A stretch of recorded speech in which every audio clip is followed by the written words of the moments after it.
कश्मीर घाटी को रेल मार्ग से देश के अन्य हिस्सों से जोड़ने का काम तमाम अड़चनों को पार करते हुए भारतीय रेलवे ने पूरा कर लिया है और माना जा रहा है कि 26 जनवरी से ठीक पहले प्रधानमंत्री नरेंद्र मोदी कश्मीर को जाने वाली ट्रेन को हरी झंडी दिखा सकते हैं। अभी तक ये माना जा रहा था कि दिल्ली से और श्रीनगर के बीच में जो ट्रेन चलेगी उसमें जितने भी पर्यटक कश्मीर जाने वाले होंगे उनको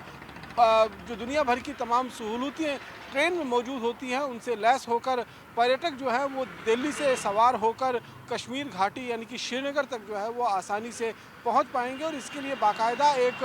टाइम शेड्यूल भी निकाला गया था और कहा गया था कि 13 घंटे में ये गाड़ी जो है वो कश्मीर घाटी पहुंच जाएगी। यानी कि शाम 7 बजे अगर ये ट्रेन दिल्ली से निकलेगी तो सुबह 8 बजे ये ट्रेन जो है वो कश्मीर के श्रीनगर रेलवे स्टेशन तक पहुंच जाएगी। लेकिन अब जो जानकारी निकलकर सामने आ रही है कि जब इस ट्रेन का इस रूट का उद्घाटन प्रधानमंत्री नरेंद्र मोदी करेंगे तो पहले चरण में महज 3 गाड़ियां जो हैं वो चलाई जाएंगी, जिसमें एक गाड़ी जो होगी ट्रेन वो स्लीपर कोच वंदे भारत का होगा और 2 मेल एक्सप्रेस होंगी। और ये तीनों की तीनों गाड़ियां जो हैं वो कटरा और श्रीनगर के बीच में ऑपरेट होंगी। तो कहीं ना कहीं रेल के यात्री जो श्रीनगर से दिल्ली और दिल्ली से श्रीनगर के बीच में सफ़र करना चाहते थे उनको थोड़ी मायूसी ज़रूर होगी, क्योंकि दिल्ली और श्रीनगर के बीच में कोई डायरेक्ट ट्रेन जो है वो उपलब्ध नहीं होगी। कम से कम पहले चरण में तो ये जो तैयारी है उसके लिए नहीं की गई है। इससे थोड़ी मायूसी जो है वो जो पर्यटक होंगे उनको ज़रूर उठानी पड़ सकती है, क्योंकि उन्हें अगर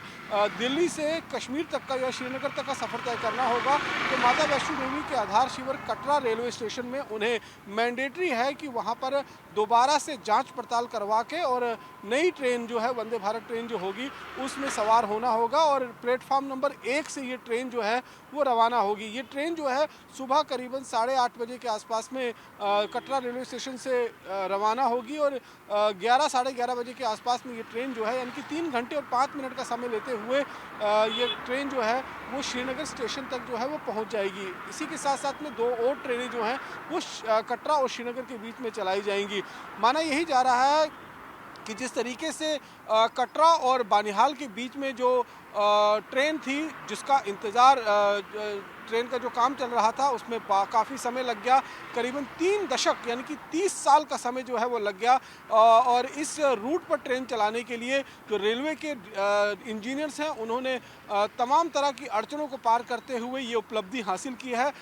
इस पे अंजीव खट ब्रिज जो है जो केबल के ऊपर यानी कि तारों के ऊपर झूलता हुआ नज़र आएगा, जिसके ऊपर से ट्रेन गुजरेगी। और इसके साथ साथ में दुनिया का सबसे ऊंचा रेलवे ब्रिज जो है चेनाब ब्रिज जो है उस पर से भी ट्रेन होकर गुजरेगी। तो इस रूट को तैयार करने में करीबन 30 वर्ष का समय जो है वो रेलवे डिपार्टमेंट को लग गया और अब इसकी सुरक्षा को लेकर भी खासी चिंता जो है वो रेलवे विभाग दिखा रहा है। बाकायदा इस पूरे रूट को भारतीय सेना, अर्धसैनिक बल और जम्मू कश्मीर पुलिस और आरपीएफ के जवान मिलकर सुरक्षित करेंगे। और इस रूट पर किसी तरीके का कोई आतंकी अगर किसी घटना को अंजाम देने की कोशिश करना चाहें, क्योंकि ये एक बहुप्रतीक्षित एक परियोजना थी जिसे रेलवे डिपार्टमेंट ने अब पूरा कर लिया है और इस पर